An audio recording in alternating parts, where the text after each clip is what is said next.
Hi, I'm Jill George. I'm Jared James. I am Binu Raju. And I'm Akhil Karthikeyan, and we are here to present a reverse engineering project.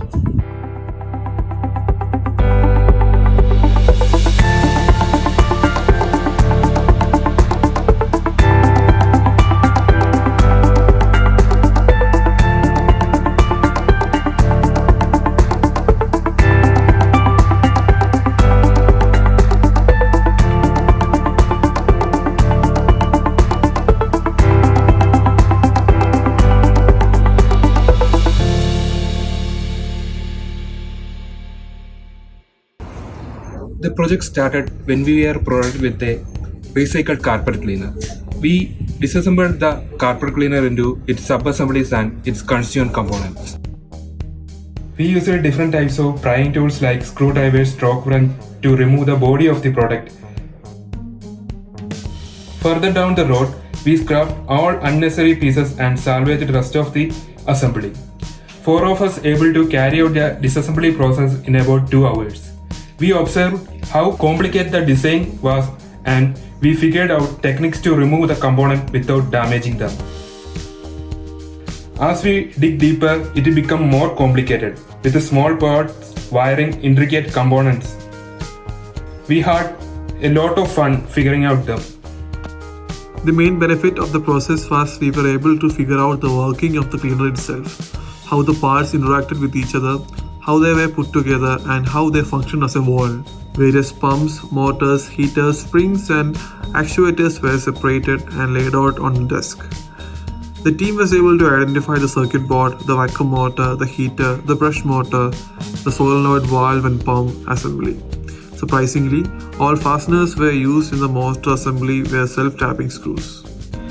We chose the vacuum motor as our sub-assembly for the rest of the project. The parts identified were a rotary impeller held inside a housing along with a pair of fixed fans. It was driven with the help of an electric motor supported by 2 bearings at each end. The dimension analysis was the challenging part of the entire process. We used different instruments like vernier caliper, vernier height gauge, micrometer, optical comparator, coordinate measuring machine to take dimension of different parts.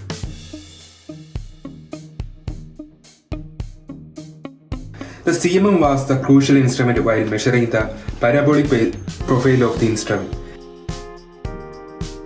Then we made a rough sketch of the parts and marked the dimension on them in order to complete the dimension analysis. After completing the dimensional analysis, we moved on to creating a data sheet. It is a document which is aimed towards the customers for introducing our product into their spectrum. So we were able to produce a data sheet which embodies all the pros and cons of our design and the special features that our product provides.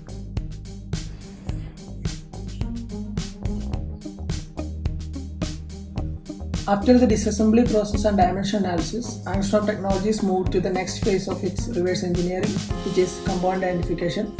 For that, in this phase, we have to select some components that is available in the market so that we can purchase them and we can add them to the new assembly that we have created. We have selected 5 components. It includes a spring, an electric on-off switch, a fastener with washer, and a plastic screw, and a flange screw. In order to find out the component identification, we have selected an internationally accepted method. The first one is by visual inspection. For example, we have the spring. For the spring, from visually inspected, we found that it is a combustion spring and it is a hooked spring. And we searched on internet about the details we have, and we found out that the exactly spring that includes the total length, outer diameter, wire diameter, and the extended length, the load from an internal website. And from that website, we can leverage all the details. And the second component is an electric switch. And based on visual inspection, we can find the company which producing this electric switch. The next part is a fastener with a washer. It is little bit difficult to find out because it is not a branded fastener with washer. The last part we selected is a flange screw, and using some mechanical instruments we found the nominal dimensions. For any and every product, there is always a room for improvement. Identifying such a component from our sub-assembly was one of the biggest scope of our project. The design enhancement had to align with all principles of design and engineering in order to add value to the final product. It must serve the purpose and solve additional problems. In the case of our vacuum motor, there was a pair of fixed fans held together by the means of screws. Our team decided to make it into a single component in order to tackle the following problems.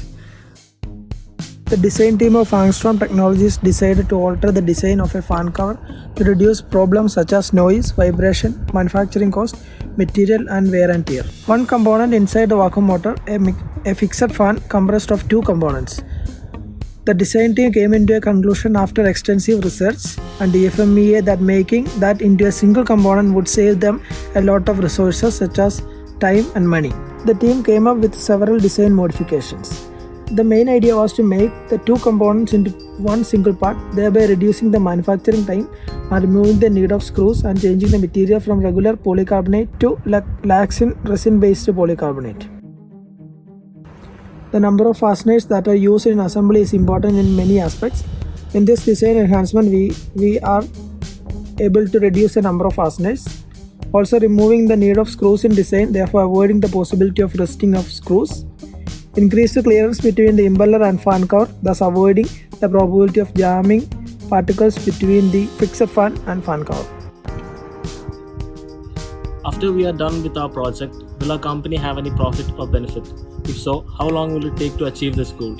To evaluate the practicality of this design enhancement, we considered doing a cost-benefit analysis. Firstly, a vague idea was created, finding all the costs associated with it and also the benefits, and it is evaluated and found out.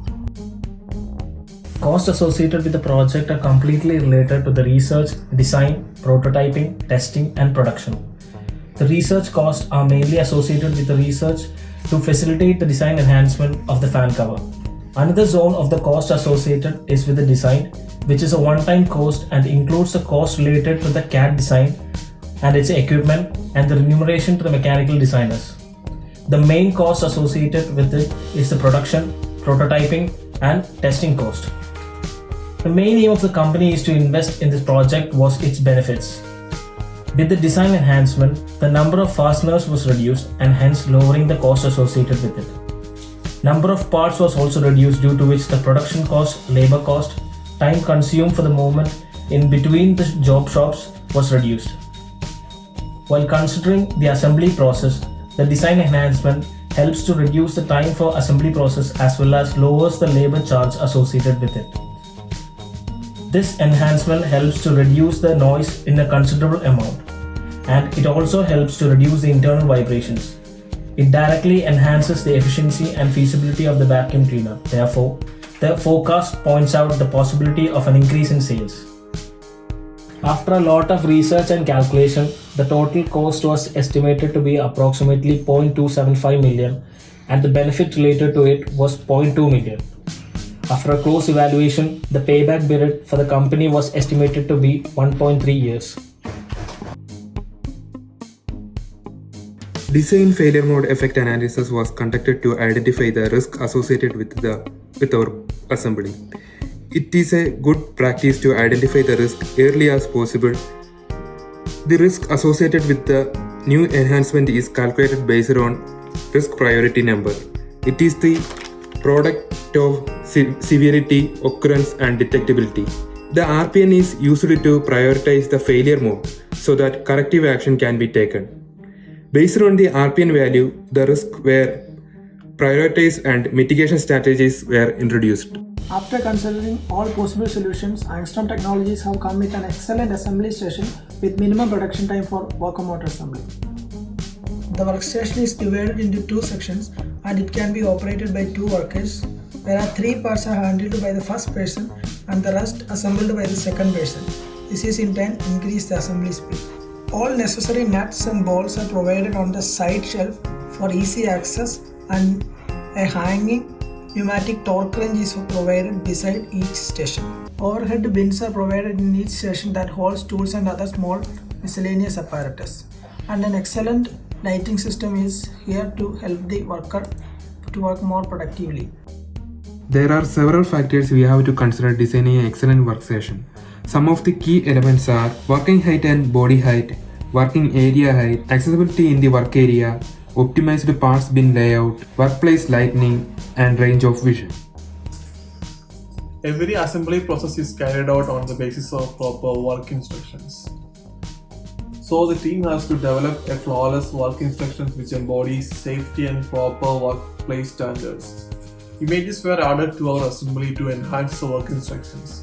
We were able to capture proper images on the basis of the order of the assembly and embodied them in our work instructions with proper description so that any customer can make the entire assembly without the need of another help or any other external source.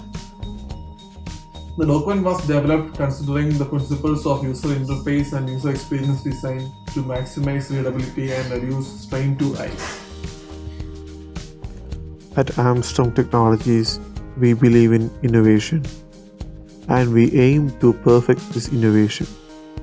We are able to complete our reverse engineering design project within the time limits. Even though we faced many challenges down the road from the start to the finish, we were able to overcome all those challenges and successfully complete the project. Thank you.